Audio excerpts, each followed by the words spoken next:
കർത്താവിന്റെ മഹത്വമുണ്ടാകട്ടെ.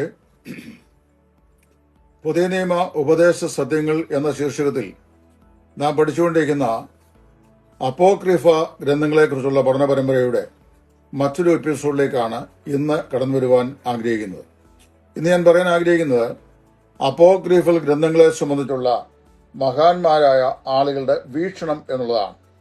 ആദ്യമായി ഞാൻ ചൂണ്ടിക്കാണിക്കാൻ ആഗ്രഹിക്കുന്നത് BC 20 AD 40 മധ്യേ ജീവിച്ചിരുന്ന മികവുറ്റ തത്വശാസ്ത്രജ്ഞനായിരുന്ന ഫിലോ അലക്സാണ്ട്രിയക്കാരനായ യഹൂദനും തത്വചിന്തകനുമായിരുന്ന ഫിലോ. അദ്ദേഹം വാസ്തവത്തിൽ പഴയമത്തിലെ മിക്കവാറും പുസ്തകങ്ങളിൽ നിന്ന് സമൃദ്ധിയായി ഉദ്ധരിച്ചിട്ടുണ്ട്.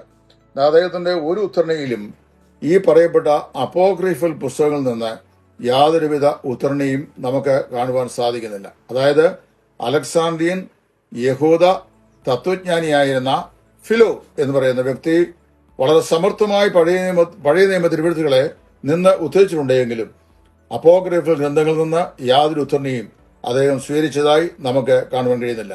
AD 30 100 ജീവിച്ചിരുന്ന റോമാക്കാർക്ക് വേണ്ടി യഹൂദന്മാരുടെ ചരിത്രം എഴുതിയ വ്യക്തിയാണ് ഫ്ലേവിയസ് ജോസഫസ്.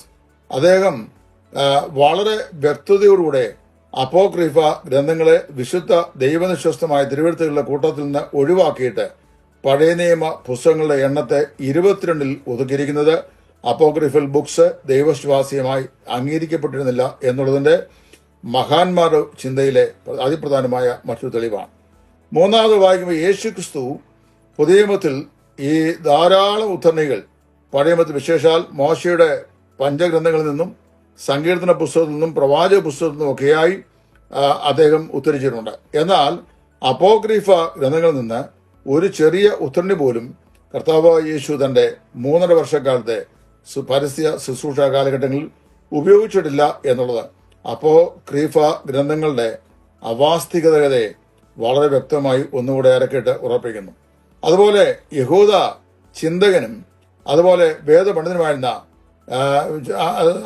ആളുകൾ ജാമ്നിയ AD 90 യാതൊരു നിലയിലും ഈ അപ്പോക്രിഫൽ ഗ്രന്ഥങ്ങളെ ദൈവനിശ്വസ്ത ഗ്രന്ഥങ്ങളായി അംഗീകരിച്ച് കാണുന്നില്ല.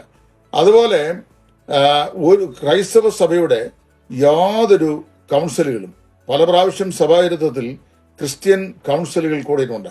വിവിധങ്ങളായ ഉപദേശ വിഷയങ്ങളെ അരക്കെട്ടുറപ്പിക്കേണ്ടതിനും ആവർത്തിച്ച് സഭയ്ക്ക് അപകടഭീതി ഉണ്ടാക്കുന്ന പല ചിന്താഗതികളെയും അടിച്ചമർത്തേണ്ടതിനും സൂക്ഷ്മമായി തിരുവെഴുത്തുകളെ പരിശോധിക്കുന്ന കൗൺസിൽ ഉണ്ടായിട്ടുണ്ട്.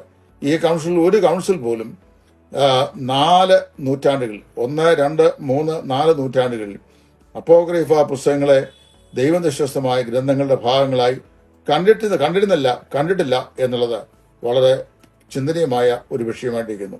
അതുപോലെ തന്നെ സഭാപിതാക്കന്മാരിൽ അതിശ്രേഷ്ഠന്മാരായ നിരവധി ആളുകളും ഈ അപ്പോക്രിഫ പുസ്തകങ്ങളെ വാസ്തവത്തിൽ ദൈവനിശ്വസ്ത ഗ്രന്ഥങ്ങളായി അവർ കണ്ടിരുന്നില്ല. അതിൽ അഗ്രഗണ്യനായ ആളാണ് ഒറിഗൻ, അതുപോലെ യെരുശലേമിലെ സിറിൽ, അത്താനാസിയസ് മുതലായ സഭാ പിതാക്കന്മാർ. ഈ അത്താനാസിയസ് ഒക്കെ സഭാചരിത്രത്തിൽ അതിശ്രേഷ്ഠമായിരുന്ന സാക്ഷ്യം വഹിച്ചിട്ടുള്ള ആളുകളാണ്. AD 340 420 മധ്യേ ജീവിച്ചിരുന്ന ജെറോം എന്ന് പറയുന്ന മറ്റൊരു സഭാപിതാവുണ്ട്. അദ്ദേഹമാണ് വാസ്തവത്തിലെ വൾഗേറ്റ് ട്രാൻസ്ലേറ്റ് ചെയ്തയാൾ, ലാറ്റിൻ വൾഗേറ്റ് ട്രാൻസ്ലേറ്റ് ചെയ്തയാൾ. അപ്പോൾ വാസ്തവത്തിൽ അദ്ദേഹം ഈ അപ്പോക്രിഫൽ ഗ്രന്ഥങ്ങളെ ഫ്ലാറ്റ്ലി ഡിനൈ ചെയ്തിരിക്കുന്നതായി നമുക്ക് കാണുവാനായിട്ട് സാധിക്കും. അദ്ദേഹം വാസ്തവത്തിലെ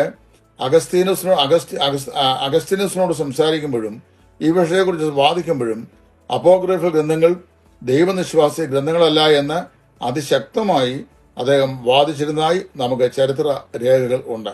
അതുപോലെ തന്നെ റോമൻ സഭാ ചരിത്ര പശ്ചാത്തലത്തിലുള്ള അസംഖ്യം വേദപഠിതാക്കളായ ആളുകളുണ്ട്. നമ്മൾ ചിന്തിക്കുന്നത് റോമൻ കത്തോലിക്കായ ആൾക്കാരെല്ലാം വേദവസ്തു അറിയാൻ പറ്റാത്ത ആൾക്കാരല്ല. 12 വർഷക്കാലത്തെ അവരുടെ സെമിനാരി പഠനത്തിൽ നന്നായി ദൈവവചനം പഠിക്കുന്നവരാണ്. പക്ഷേ സഭയുടെ ഉപദേശ ചട്ടങ്ങൾക്ക് അല്ലെങ്കിൽ പാരമ്പര്യങ്ങൾക്ക് അനുസരിച്ച് അവയെ വ്യാഖ്യാനിക്കുന്നതുകൊണ്ടാണ് നമുക്ക് അവരുടെ വ്യാഖ്യാനം പലതും അംഗീകരിക്കാൻ കഴിയാവുന്നത്.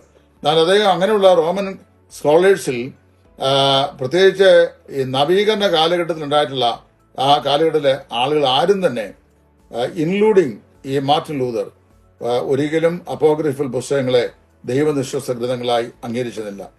അതുപോലെ തന്നെ മാർട്ടിൻ ലൂതർ അദ്ദേഹം വേദപുസ്തകത്തിന്റെ ദൈവനിശ്വാസ്യതയെ സൂക്ഷ്മമായി പരിശോധിക്കുകയും അദ്ദേഹം ഇന്ന് നമ്മുടെ കയ്യിലുള്ള 66 പുസ്തകങ്ങളെ ലൂതറിന്റെ ബൈബിൾ ഉൾപ്പെടുത്തുകയും ചെയ്യുമ്പോൾ അപ്പോക്രിഫൽ ഗ്രന്ഥങ്ങളെ പാടെ നിശ്ചയിച്ചതായി കാണുന്നു.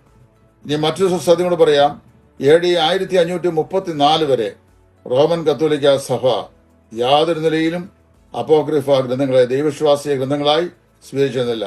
എന്നാൽ ട്രെൻഡിലെ കൗൺസിൽ വെച്ചാണ് 1546 റോമൻ കത്തോലിക്ക സഭ അപ്പോക്രിഫൽ ഗ്രന്ഥങ്ങളെ ദൈവവിശ്വാസിയ ഗ്രന്ഥങ്ങളായി സ്വീകരിച്ചത്.